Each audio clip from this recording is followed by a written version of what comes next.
Bismillahirrahmanirrahim. Assalamualaikum warahmatullahi wabarakatuh. Topik kita kali ini masih tentang keagungan surat Al-Fatihah. Umar bin Abdul Aziz setiap membaca Al-Fatihah, dia selalu memberi jeda di antara sela-sela ayat demi ayatnya.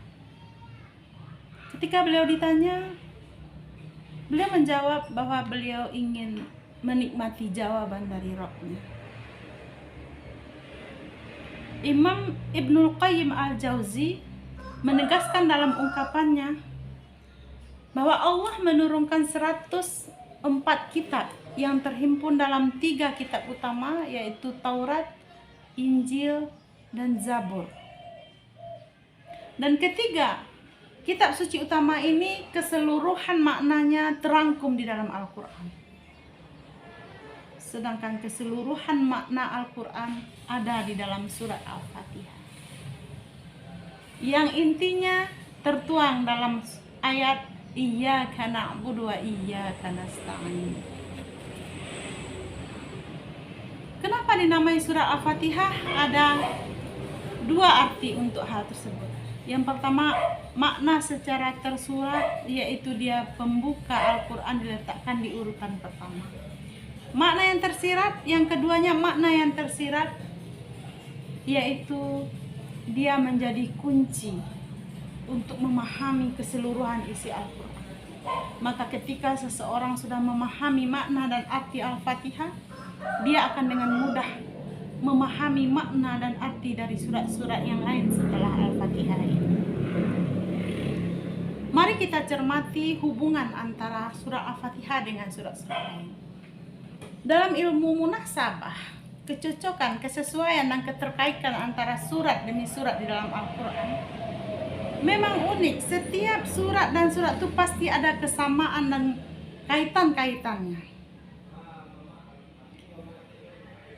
Kita lihat antara surah Al-Fatihah dengan surat Al-Baqarah.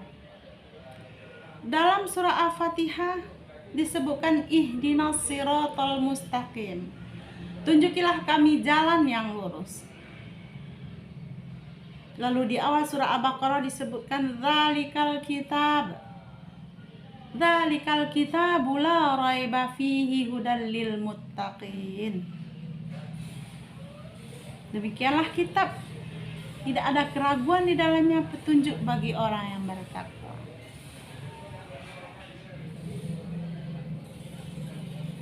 Ini mengisyaratkan kepada kita bahwa ayat ihdinas siratal mustaqim ini akan dijelaskan nanti dalam surat Al-Baqarah. Kita cermati lagi ayat ghairil maghdubi alaihim waladdallin. Bukan jalan mereka yang dimurkai dan bukan juga jalan mereka yang sesat. Kalimat bukan jalan mereka yang dimurkai dan bukan pula jalan mereka yang sesat adalah sifat beberapa orang yang berhak mendapat murka Allah,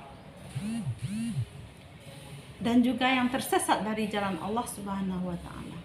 Dan surah Al-Baqarah menjelaskan kalimat ghairil maghdubi alaihim, sedangkan surah Ali Imran menjelaskan kalimat waladdallin.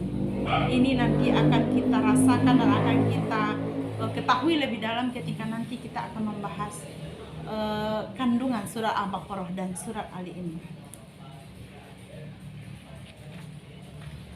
Saudaraku yang dimuliakan Allah,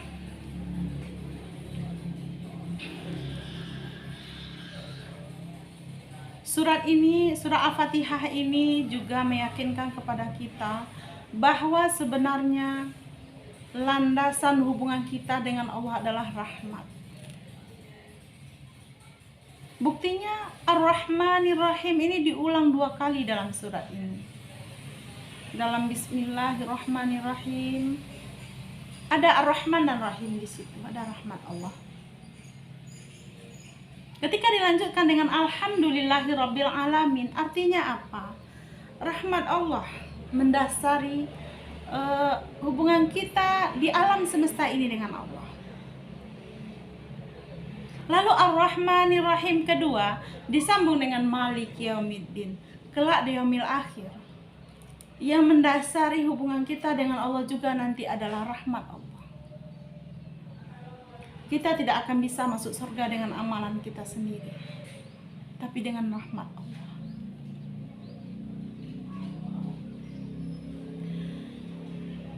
Kemudian saudaraku yang dirahmati Allah, kalau kita lihat ternyata surah Al-Fatihah yang mengawali Al-Quran ini dimulai dengan kalimat Alhamdulillahirabbil alamin. Dan kalau kita lihat di penghujung Al-Quran ada surat An-Nas. Dengan demikian mushaf Al-Quran ini diawali dengan kata Al-Alamin dan diakhiri dengan kata-kata An-Nas.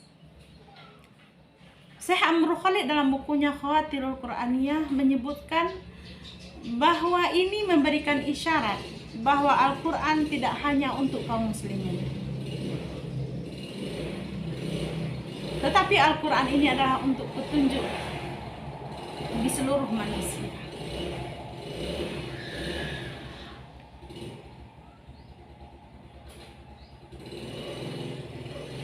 Di antara lain, keagungan surah Al-Fatihah ini yang lain juga adalah dari segi ilmu tajwid, tidak ada hal-hal yang rumit dalam surah Al-Fatihah. Mudah dibaca, mudah dihafalkan, mudah diulang-ulang. Walaupun maknanya sangat kaya, sangat banyak, kandungannya sangat dalam, tapi dibaca sangat mudah. Tidak ada ilmu-ilmu tajwid yang rumit di dalam surah Al-Fatihah.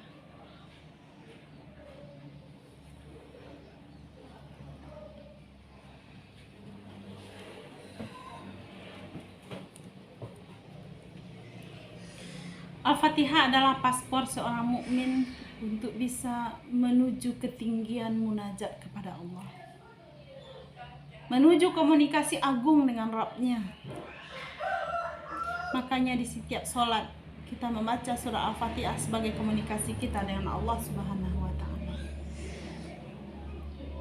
Maka kata Rasulullah SAW dalam sebuah sabdanya, "Laisa li 'abdi min salatihi illa ma aqala minha." Seorang hamba itu tidak mendapatkan pahala dari sholatnya kecuali apa yang dia pahami dari sholatnya itu.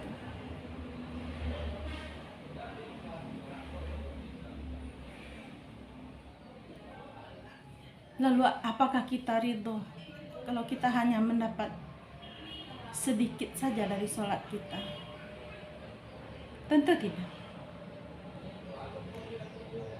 Maka karena Al-Fatihah adalah sebagian besar dari sholat kita, setiap rakaat kita harus membaca, maka dengan memahami Al-Fatihah ini, insya Allah kita akan merasakan sholat kita akan semakin khusyuk.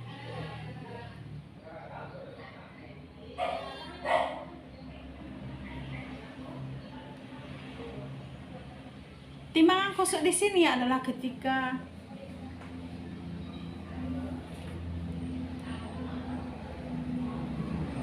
maka mari kita berlatih untuk coba memaknai setiap bacaan Al-Fatihah dalam setiap sholat kita. Mari kita berhenti sejenak di setiap ayat yang kita baca dan kita bayangkan makna yang terkandung di dalamnya. Maka ketika kita membaca Alhamdulillahirabbil alamin, kita renungkan betapa banyak nikmat yang Allah berikan kepada kita. Ar-Rahmanir Rahim, betapa sayang dan penuh rahman dan rahimnya Allah kepada kita.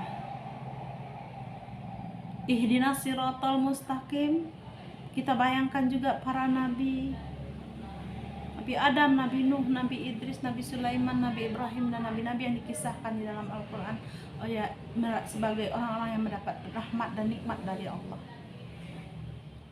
Ghairil maghdubi alaihim, kita ingat bagaimana kisah yang dikisahkan dalam Al-Quran, kaum-kaum yang dihancurkan oleh Allah, yang dimurkai oleh Allah. Na'udzubillah. Waladhdallin, kita bayangkan juga jalan orang-orang yang tersesat. saja bagian dari gabungan surah Al-Fatihah terakhir.